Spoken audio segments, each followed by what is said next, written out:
Nggak tahu. Assalamualaikum. Muslim atau Kristen? Kristen yang Muslim saya. Kok teroris Nama Tuhannya begitu? siapa? Yesus dong. Apa? Yesus. Oh, kalau gitu Kristen dong. Iya kan, maksudnya pengikut Kristus yang berserah diri. Muslim itu berserah diri kepada Tuhan, bukan kepada berhala. Nah, kan tadi nanya Kristen atau Muslim. Ya nggak apa-apa. Mau nanya apa? Mau nanya sih ini sama ini hostnya boleh nggak? Boleh. Silakan.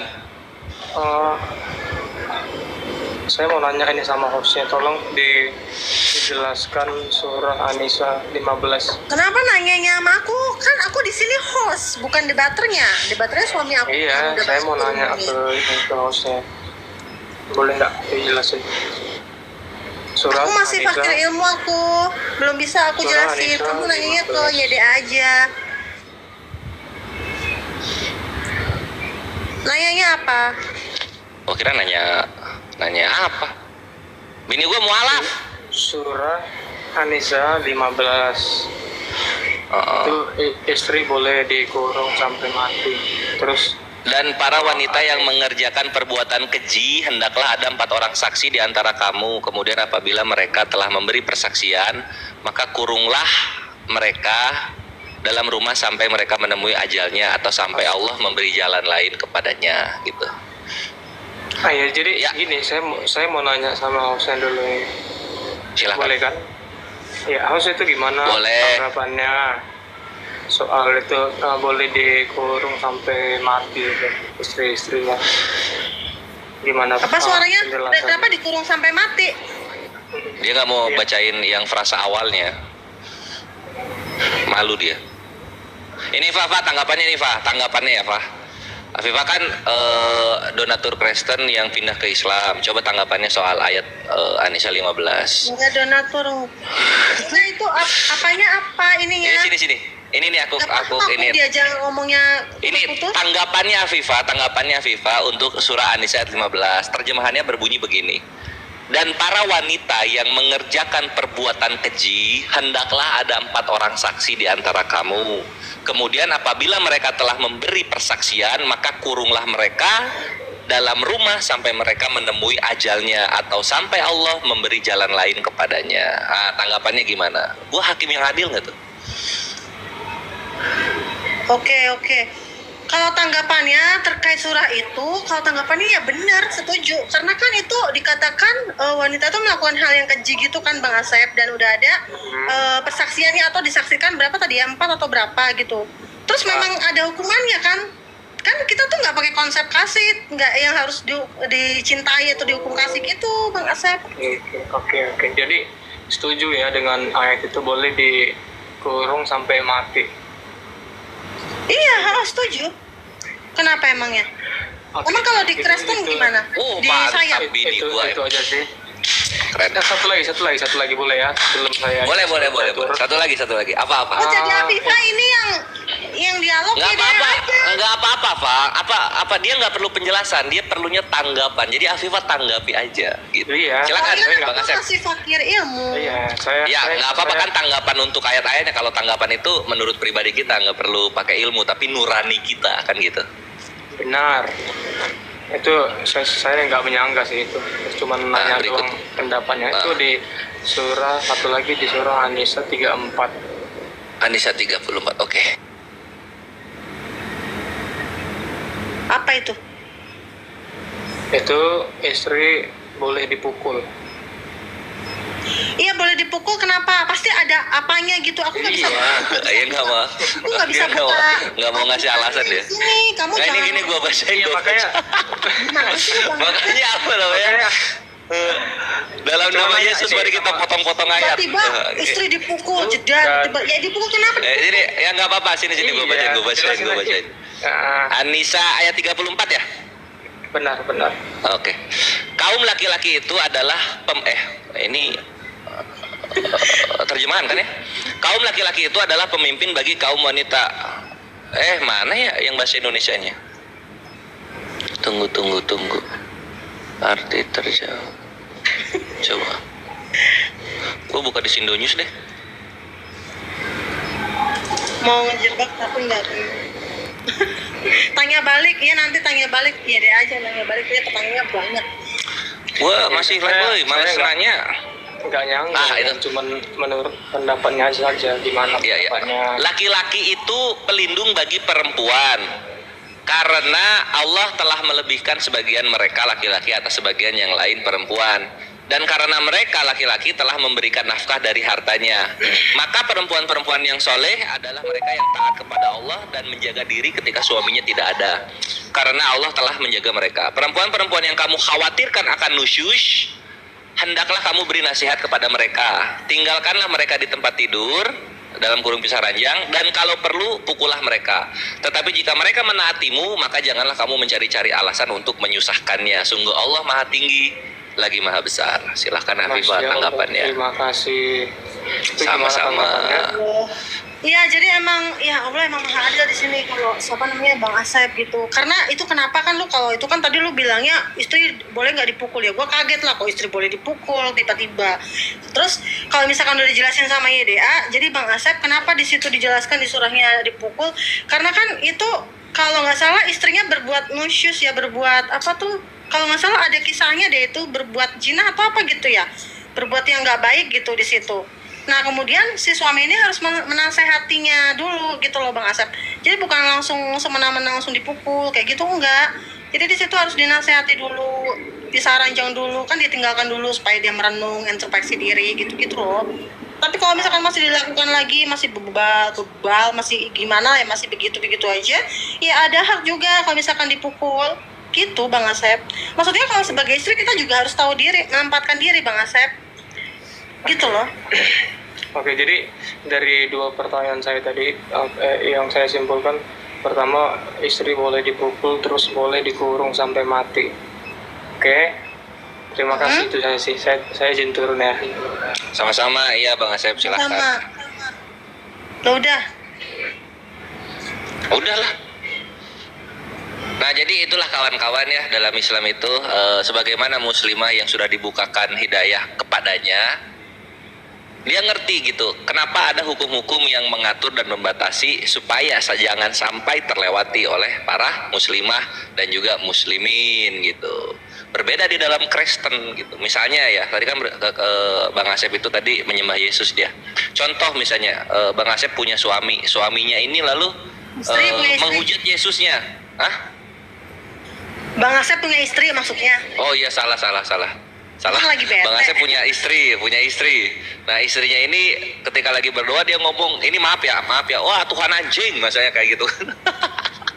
Nah itu tuh dikasih, itu nggak dipukul gitu loh, gitu kan.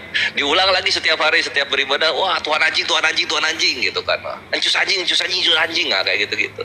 Itu dibiarin aja. Kalau dalam Islam, kalau udah sampai tahap yang menghujat seperti itu udah layak itu dipukul gitu. Lalu kemudian kalau misalnya tadi ada perbuatan keji ini zina, jatuhnya itu zina. Misalnya istri zina, maka itu dikurung gitu, sampai wafat dikurung dalam rumah. Nah kalau di Kristen mungkin enggak, kalau istri zina itu dia dikasihi gitu, beda jadi. Iya, nggak apa-apa zina. Tuh, yang penting kamu Nggak apa-apa istri zina, saya. Gitu. Ini ada Adam Alfandi, silakan. Assalamualaikum. Waalaikumsalam warahmatullahi wabarakatuh. Oh ini Akhwat ya. Ya. Waalaikumsalam warahmatullahi wabarakatuh. Menyapa Pak Kores aja. Soalnya sering. Oh iya, Ukti. Oh, alhamdulillah, semoga argumentasi kami bermanfaat untuk umat. Amin. Aku dari kecil, tapi besar itu pengen banget jadi apologis gitu Pak Kores. Mohon bimbingannya semua. Soalnya di sini tuh apa? Kita perannya lewat Facebook, lewat komen gitu si Otet. Apa contoh satu hujatannya apa? Orangnya kecil Bu. Mereka menghujat Nabi Muhammad katanya meminum air kencing itu. Aku belum paham yang itu ada di mana dan kenapa bisa keluar kata itu. Dan itu apa? Oh iya. Belum tahu. Jadi dalam hadis ini mutawatir di As-Sahihain juga ada, di Bukhari dan Muslim. Ketika ada seorang musafir, ini Nabi posisinya sudah di Madinah ya Usti. Ada seorang musafir, dia datang dan dia memeluk Islam. Lalu kemudian dia bermukim di Madinah. Musafir ini tuh ada beberapa orang sekumpulan lah. Ternyata mereka tidak cocok dengan apa namanya? Dengan iklimnya Madinah itu nggak cocok mereka itu. Lalu kemudian mereka sakit. Nabi Muhammad SAW lalu memerintahkan kepada mereka untuk meminum susu unta dicampur dengan air kencing unta gitu. Lalu kemudian mereka sehat. Jadi dalam hadisnya dikatakan mereka sehat gitu. Dan itu sudah terbukti secara klinis memang kencing unta yang dicampur dengan susu unta itu bisa menyembuhkan sakit demam di Arab ya gitu. Mau nanya, para apologet itu ada yang punya Kok Facebook? saya dijambak lagi nih? Kenapa dijambak lagi? Dia udah beres. Ngapain dinaikin lagi? Oh, udah beres ya? Kirain kamu mau nanggepin. Oh Ada iya, dijelasin jadi tadi ya? jadi tadi Kores itu kurang jujur ya tadi di hadis Yang mana? itu, di hadis tadi yang soal susu unta dan kencing unta tadi. Sebenarnya ada lagi bunyinya yang lain. Baginda memotong tangan dan kakinya serta mencongkel matanya dengan besi panas, lalu dijemur, digantung, lalu ditindih dengan bebatuan sampai mati. Itu lengkapnya hadis. Lah iya, Benar nggak begitu? tapi ya itu benar hadisnya kayak begitu. Cuma kan nggak kesana. Nah, itu dia. Nah alasannya ada nggak alasannya? Benar nggak ada alasannya?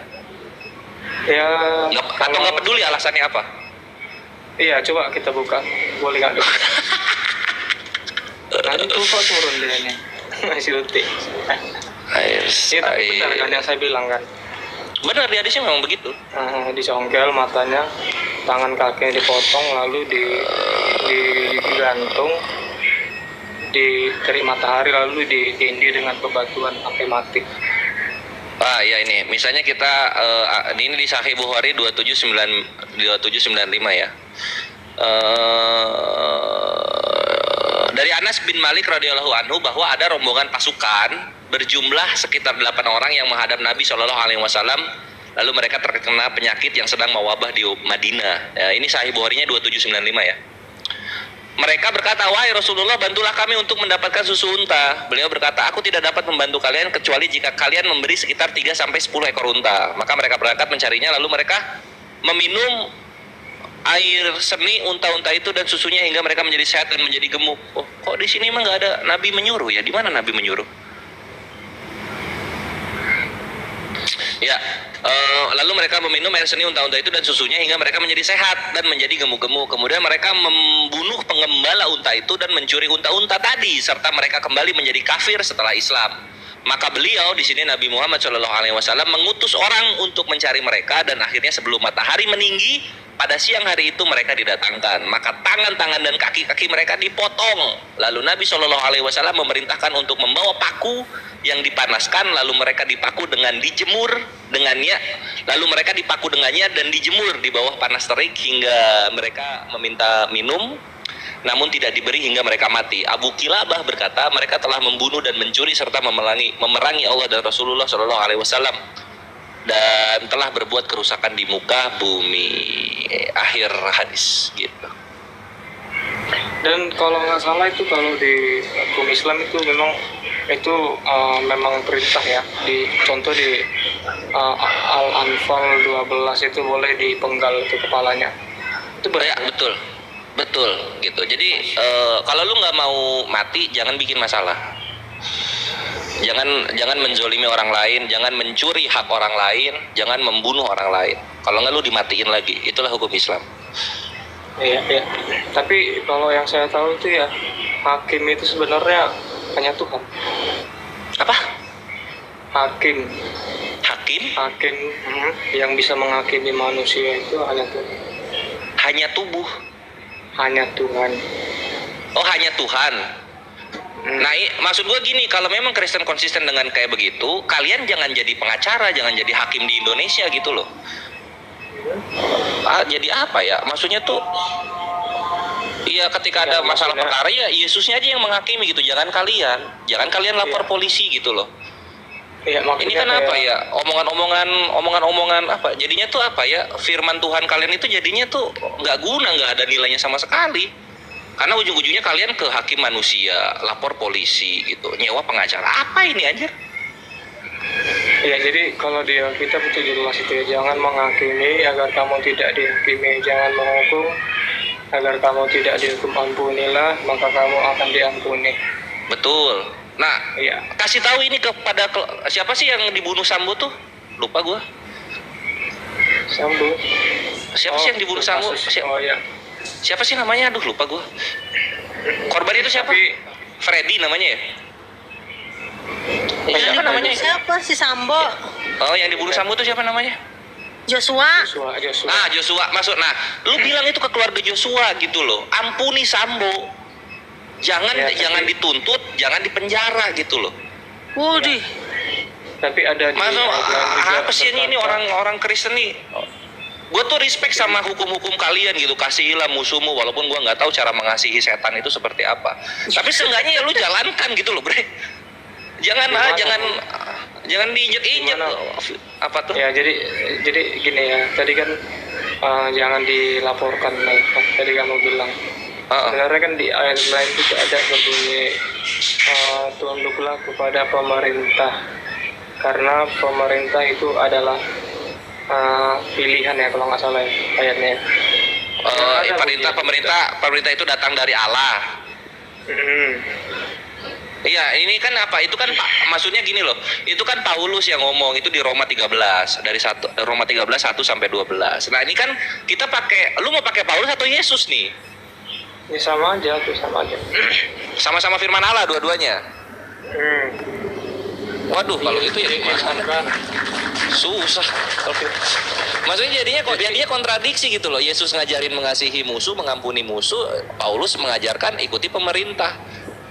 Apalah maunya. Maksudnya begini, contoh kan kayak hakim itu kan pasti adil, nggak sampai. Contohnya gimana ya? Contoh lah kayak di Indonesia tuh tidak menegakkan hukum Islam kan, ya kan? Jadi pemerintah itu memang adil, tapi bukan dengan contoh penggal kepala, apa motong tangan dan kaki, itu kan sudah penghakiman yang Terlalu keras. terlalu gila. Ya udah jangan inilah, kalau gitu jangan ngebunuh gitu loh. Kalau lu nggak mau dipenggal kepala jangan ngebunuh. Intinya gitu. Karena apa yang setara dengan mati? Lu di penjara, bre. Lu masih hidup, masih makan. Orang yang mati gimana? Gitu. Mati maksudnya? Iya, yang mati gimana? Apa mereka masih makan? Apa mereka masih melihat keluarganya? Lu di penjara masih enak, lu masih bisa lihat keluarga lu. Masih enak gitu. Kalau mati ya mati juga gitu loh. Iya, tapi ada juga tertulis kan, hakimilah dengan adil. Itu perintah Yesus juga.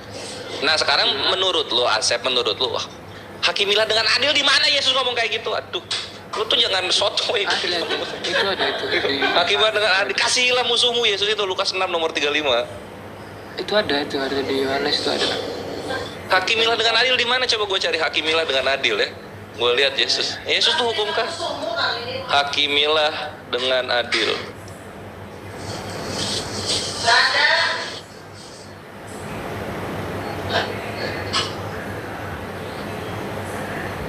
Yohanes, ini coba ya. Yohanes 7:24. Jadi Musa menetapkan supaya kamu bersunat. Sebenarnya sunat itu tidak berasal dari Musa, tetapi dari nenek moyang kita, dan kamu menyunat orang pada hari Sabat. Jikalau seorang menerima sunat pada hari Sabat supaya jangan melanggar hukum Musa, mengapa kamu marah kepadaku? Karena aku menyembuhkan seluruh tubuh seorang manusia pada hari Sabat. Janganlah menghakimi menurut apa yang nampak, tetapi hakimilah dengan yang adil. Oh, Yesus juga hukumnya hukum menghakimi ternyata, tidak hanya hukum kasih. Mantap. Tapi kan adil kan. Tapi maksudnya Nah, iya. menghakimi juga. Nah, sekarang gini lah ya, kita hilangkan hukum kasih ya. Ini akan gua pakai nih. Yesus ternyata menghakimi juga, bagus. Nah, hakimilah dengan adil itu ya. Misalnya orang membunuh, orangnya mati nih, yang korban pembunuhan mati nih yang dibunuh. Terus yang pelaku pembunuhannya gimana? Ya itu harus di apa sih namanya, dikorelasikan. Contoh apa namanya, kasihi ya kan, dan hakimi dengan adil itu. Heeh. Itu dua ayat itu bisa dikorelasi sih sebenarnya. Iya di Korea. Nah iya jadinya apa? Buahnya apa? Ketika ada orang membunuh, yang dibunuh mati nih. Nah sekarang pembunuh ini dihakimi dengan adil tuh gimana? Iya, kalau hukum-hukum seperti kayak penggal itu kan udah nggak logik itu sebenarnya. Nah itu udah nggak logik. Penggal nggak logik ya. Udah nggak adil, potong tangan, potong kaki. Ah udah nggak. Kalau dipenggal udah nggak adil. Jadi diapain pembunuh ini? Ya, dalam contoh, Kristen. di penjara. Oke di penjara. Sesuai- Nah sekarang adil di penjara. Adil dong. Di penjara adil. Sesuai undang-undang. Dia bisa. Oke yang di penjara ini masih makan. Yang mati bisa makan nggak yang mati? Yang mati. Enggak ya, enggak. Yang mati nggak makan dong, udah mati. Hmm. Ini pembunuh masih bisa makan. Ini pembunuh masih bisa ketemu istrinya nggak? Ya enggak lah. Masih lah, di penjara Oh, itu iya. ada jam kunjung keluarga. Ya, ini yang mati udah nggak bisa ketemu keluarganya nih, istrinya. Nggak bisa nih. Terus adilnya di mana? Ya itu kan ada hukum, misalnya minimal berapa tahun sesuai dengan kasus dia. Contoh mencuri. Nah itu dia. Lu bayangin minimal berapa tahun? Anggaplah kematian karena lalai ya, hukuman penjaranya 7 tahun. Ini yang kematian karena lalai orangnya emang setelah 7 tahun hidup lagi? Kan enggak, Bre.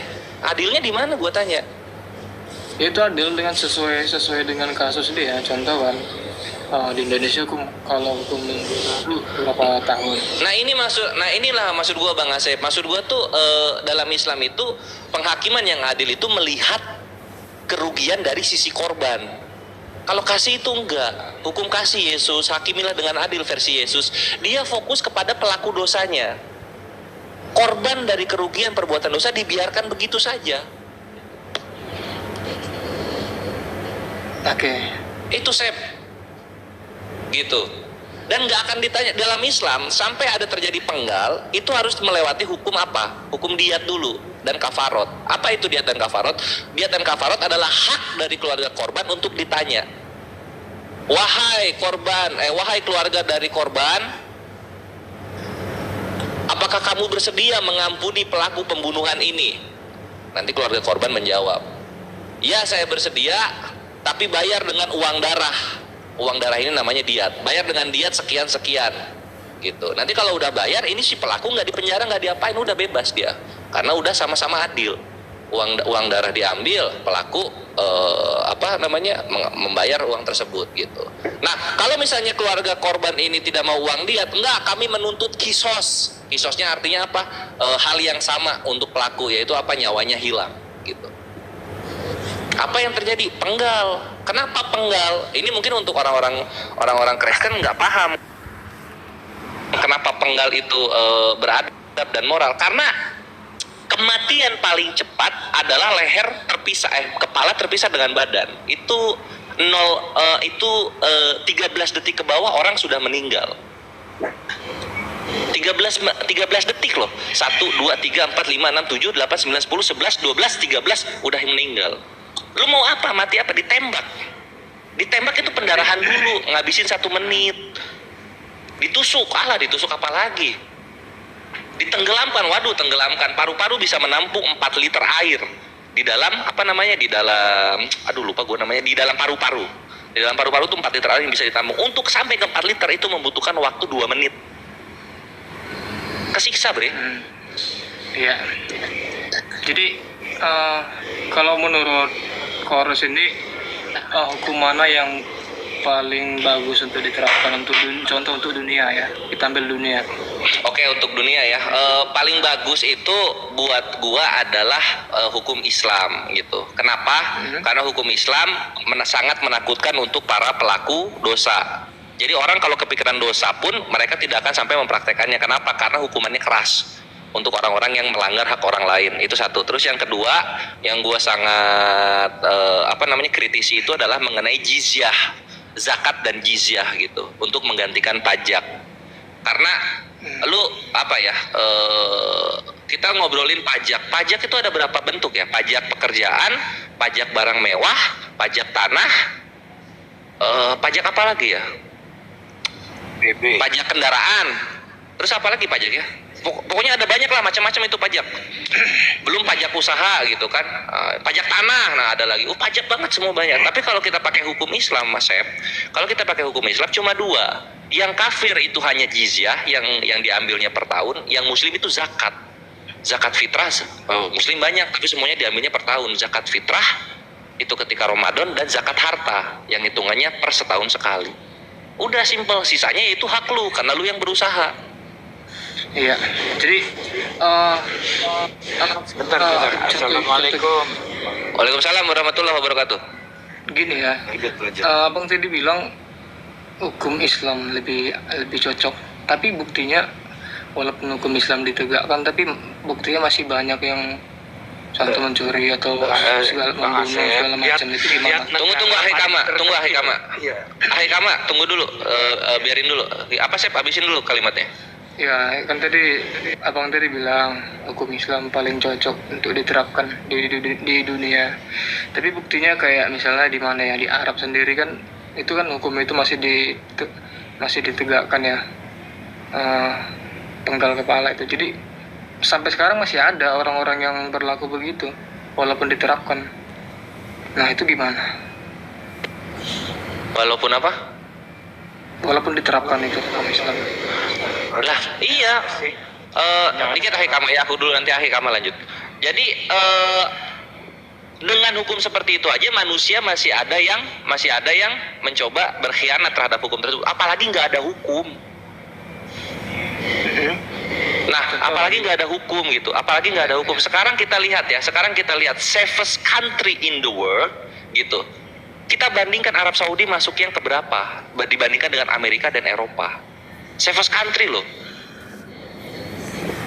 Arab Saudi itu menang jauh. Dia kalau nggak salah masuk ke dalam 10 tertinggi negara paling aman di dunia. Kenapa? Karena menerapkan hukum Islam.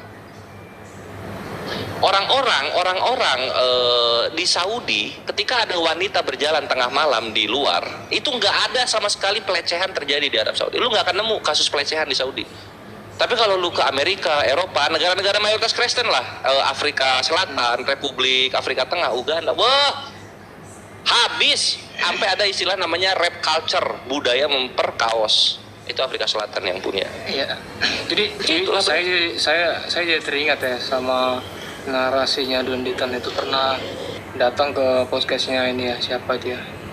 Itulah di podcastnya ini saya pernah nonton itu. Jadi Donditan bilang contohnya hukum Islam tuh coba kalau tidak diterapkan itu. Buktinya Jepang itu tidak menerapkan, tapi sampai sekarang negara teraman. Itu gimana dong? Itu menurut Anda itu tergantung hukumnya atau tergantung manusianya? Oh enggak, Jepang berbeda. Jepang tidak menerapkan hukum begal, tapi dia menerapkan hukum sanksi sosial yang keras sekali. Karena untuk apa? Untuk menekan tingkat kriminalitas yang ada di bawah gitu loh. Lu ini deh, nonton ini deh youtuber yang di Jepang, Ini kita jujur-jujuran ya. Jadi youtuber Jepang, terutama yang cewek-cewek, itu selalu saja ada penguntit, cowok menguntiti dia. Bahkan ada sampai yang melakukan sexual assault atau kekerasan seksual, langsung tiba-tiba ngegrepe teteknya si youtuber ini, VTuber kalau nggak salah namanya ya. Itu banyak sekali terjadi di Jepang gitu loh. Nah, apa tanggapannya Coki untuk hal itu? Di mana Arab itu tidak ada yang seperti itu. Nggak perlu Arab lah, jauh. Brunei, Malaysia. Saking cabulnya cowok-cowok Jepang. YouTubernya aja orang Jepang itu ceweknya. Tapi sekarang ini orang-orang pada tahu ya, iya ngeri itu kasusnya gitu. Ya, tapi kalau nggak salah sekarang Jepang itu sorry. Jepang beritanya apa? Hentai.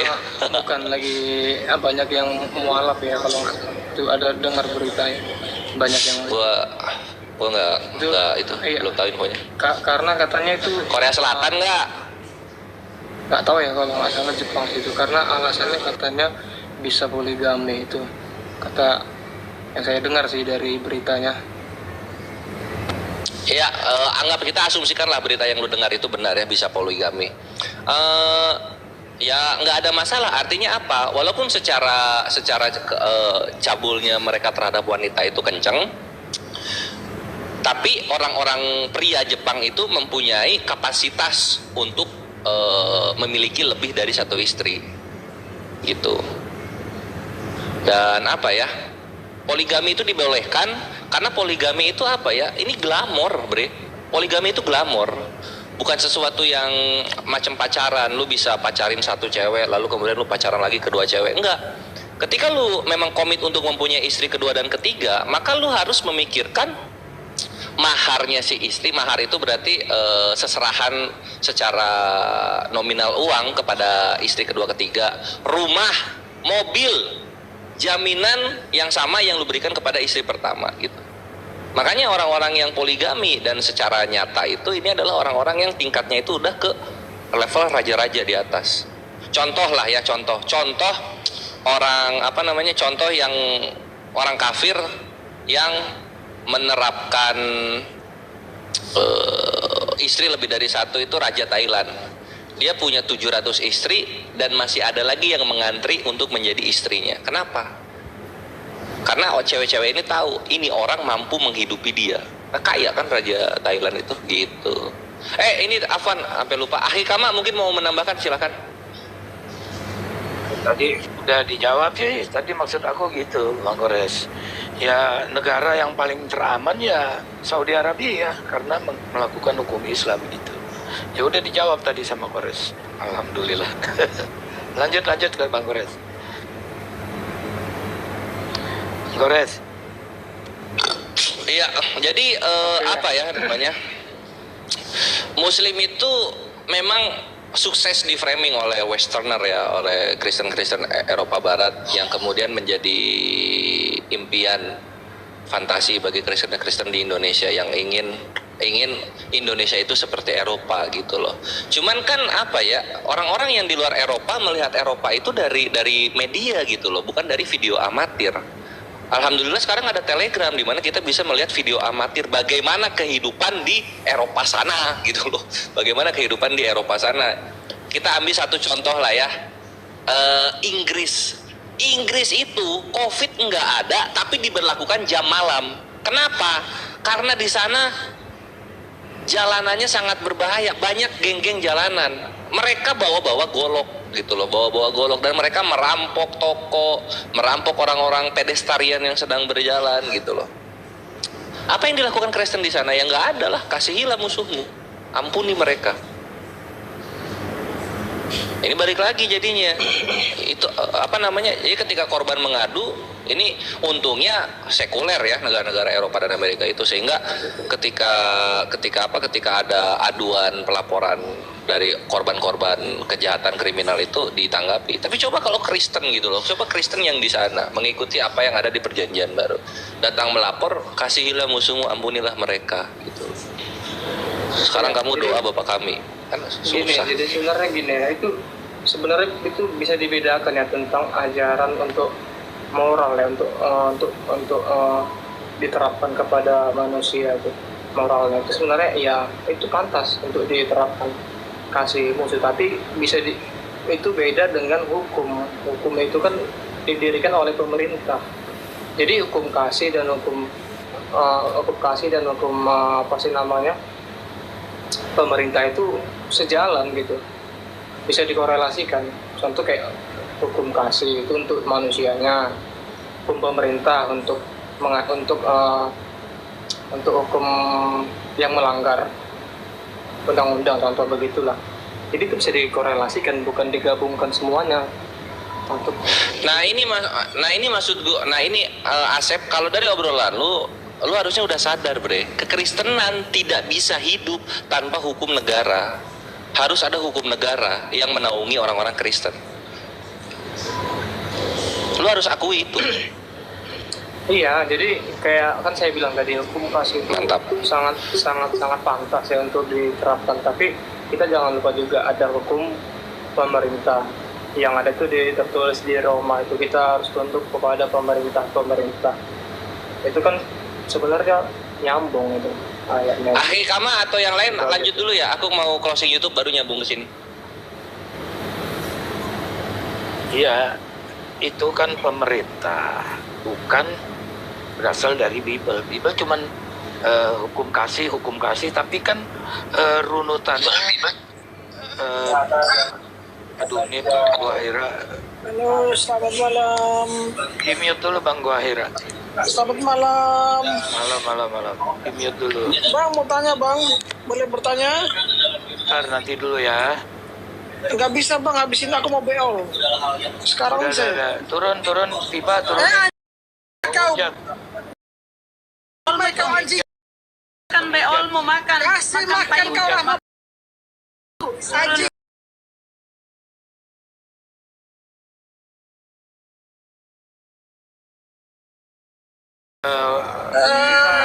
Kores. Anjing. Rahmat Makan juga makan tembok kamar. Kenapa dia makan? Kenapa dia marah-marah? Monyet saya nggak dikasih waktu Korea sama mereka ini. langsung marah-marah. Saya minta baik-baik kok nggak dikasih.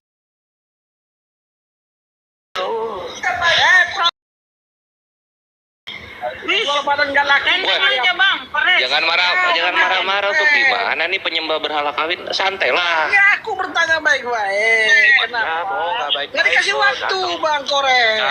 Orang lagi ngobrol. Ya udah. Sekarang nanya lah. Lu hakim yang adil kok, nanya. Aku nanya kenapa Oke. Islam itu slogannya kan rahmatan lil alamin. Ya. Tetapi sampai sejauh ini itu kebanyakan orang Kristen, orang apa beribadah selalu dibubarin pakai bom, selalu dilempari, selalu dibacok. Termasuk dengan kejadian yang kemarin Mas Kores di Tangerang itu. Orang ibadah, ya lihat aja lah. Paling Itu dibom ya? Dibacok sampai Dibacok. berdarah. Bahkan itu bohong, saudara kami yang bohong. muslim sendiri yang dari NTT itu yang dibacok. Kenapa kayak gitu? Inilah wajah Islam Ya, yang gua jawab ya. gimana. Terus Oke, yang oke. kedua, kenapa negara-negara Islam itu selalu berperang? Apakah kepenuhan jin Islam yang lagi tremor gegar otak atau gimana Bang Kores? Ya, jadi yang pertama jawabannya Terus mungkin yang ketiga, saudara-saudara Bang Kores. muslim kita itu. Yang ketiga apa lagi? Bang Kores yang ketiga, kalau Islam ini kan mengatakan bahwa semua alam semesta ini itu diciptakan sama Allah. Tetapi kita baru dengar kata Allah Subhanahu wa taala itu di abad ke-7. 7. Nah, ini Allah yang mana yang menciptakan? Allah yang sama dengan Allahnya Musa Abraham? Enggak, Isa, Yakub, bukan. atau Allah Iya. yang negeri Mekah? Oke, Yang sip. Laisa Kamislim Sayun. Oke, siap. Kores. Yang pertama dulu ya, gue jawab yang pertama dulu. Yang pertama, kenapa kok Islam itu masih merusuhi kawan-kawan Kristen yang sedang beribadah? Jawabannya ada dua. Pertama, ini kebanyakan mereka bikin gereja yang datang itu orang kampung beda pulau gitu loh. Itu mengganggu. Terus yang kedua, Yang di Tunggu. Tangerang ini, yang di Tangerang. Orang ini. kampung beda pulau gimana Bang Kores? ya contoh Orang kan ada muslim pendeta yang Papua pergi ya. ke Jakarta itu orang muslim yang ke Jakarta itu yang di jalan-jalan nasi bungkus itu beda Iya. pulau semua. Itu yang Nah, ini sama kayak orang-orang Putih. jangan emosi Itu dulu, mereka sabar, jangan itu emosi dulu. semua tuh dari berbagai suku, dari Palembang, Iya, Padang, itu dari pendatang Makassar, semua kan? dari Bugis, Pendatang dari semua Papua, kan? Ambon. Nah, itu pendatang semua itu. berbeda suku. Iya, itu pendatang kan? Ada pendatang yang ada di Jawa kan? Pasalnya untuk pendatang nggak boleh itu. Tunjukkan pasalnya. Nah, maksudnya sama kayak gini. Ya, tunjukkan Ketika waktu itu pasalnya. pendeta di Papua, Ya, pendeta di tunjukkan Papua pasalnya waktu itu gimana? protes gitu dengan orang-orang Ya, Kristen yang pasalnya datang dari gimana? Sulawesi dan dari Jawa Orang gitu. ke Jakarta nggak boleh Iya, beribadah. makanya Pasalnya nonton gimana? podcastnya Joshua Tewu. Ya, aku tanya Podcastnya pasalnya. Joshua Tewu, pendeta yang di Aku Papua, tanya dia marah pasalnya. dengan Kristen-Kristen pendatang Atau yang ada di mungkin si Papua. Rahmat yang buta huruf Bukannya bisa mereka baca sabar pasalnya. dong. Bukan Mas Yesus Kores. juga idiot kok. Pasalnya di mana pasalnya? Pasalnya di mana gitu loh. Orang luar pulau nggak boleh Iya. beribadah di Jakarta. Itu pasalnya di mana? Ya itu pasalnya 1 Yohanes 10. Jikalau ada yang membawa pengajaran bukan seperti ini, maka usirlah mereka dari rumahmu karena kau akan menjadi orang yang termasuk perbuatan kejahatan gitu. Di mana 1 Yohanes pasalnya? 11 sampai 10. 1 Yohanes 11 sampai 10. Loh, pasalnya di mana yang kalian bilang Itu pasalnya itu Orang luar pasal. pulau. Jangan Ini gimana kalian sih? mengarang, menarasi, jangan bertakia. Ya maksudnya jangan emosi. Jangan emosi dong. Sorry, Cakwe Yahya. Cakwe Yahya. Cakwe Yahya, Esra suruh bantai Dondi Umar. Cakwe Yahya. Esra suruh nangis waktu di TikTok dengan Gurunda. Mana kamu Pedofili Yahwe. Cabuli Yahwe. Yahwe. Pedofili Yahwe. Yesus.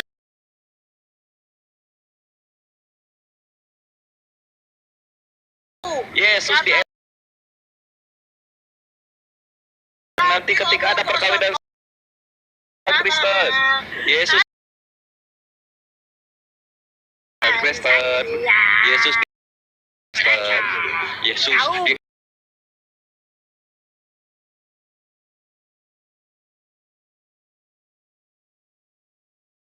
jebol, pantat jebol, Yesus jebol, iya mulut Yesus banyak lebih kudus yang datang.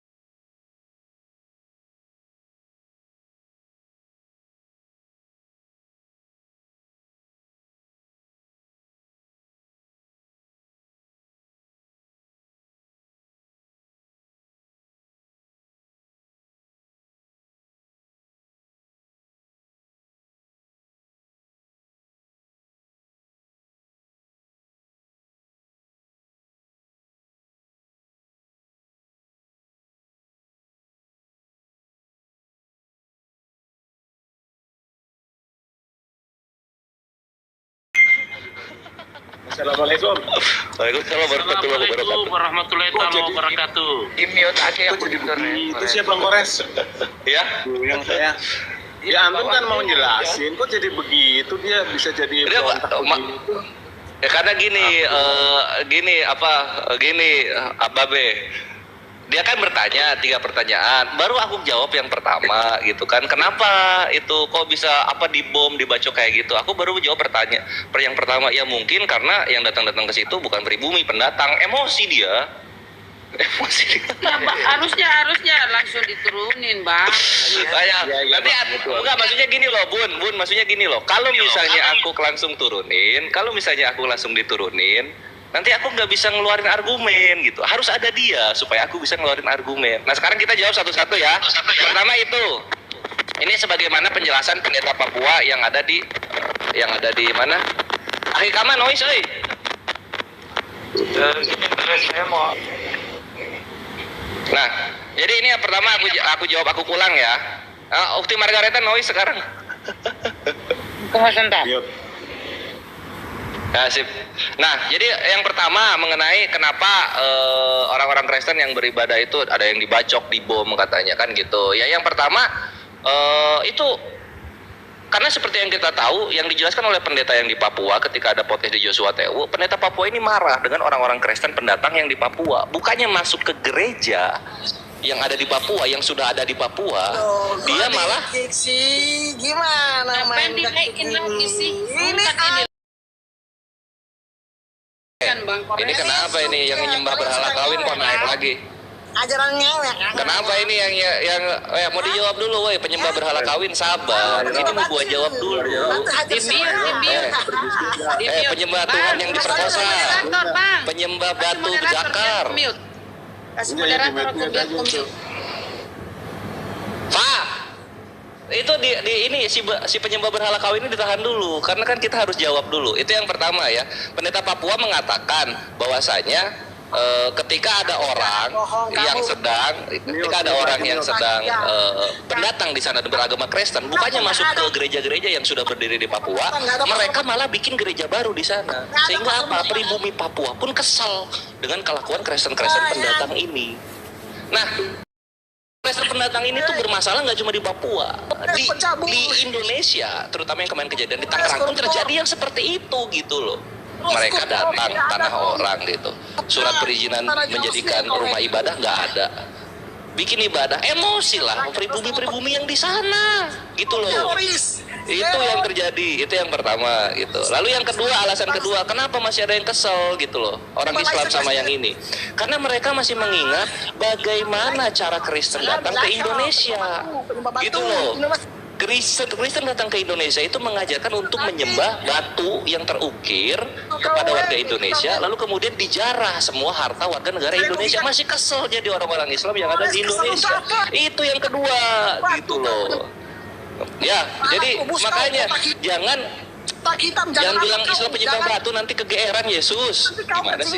Sabar. Sabar. Ya, nanti kegeeran Yesus kalau lu bilang Islam penyembah batu gitu.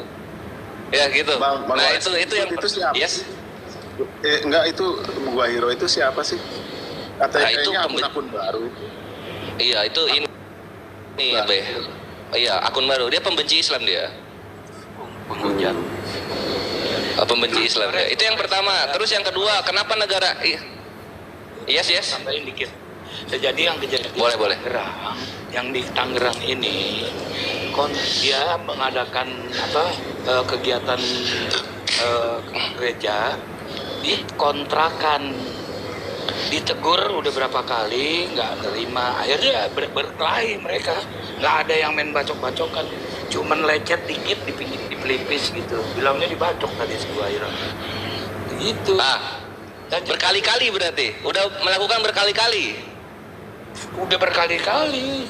Itulah kelakuannya, gitu kan. Jadi memang apa namanya tuh kelakuan menyusup ini emang datang dari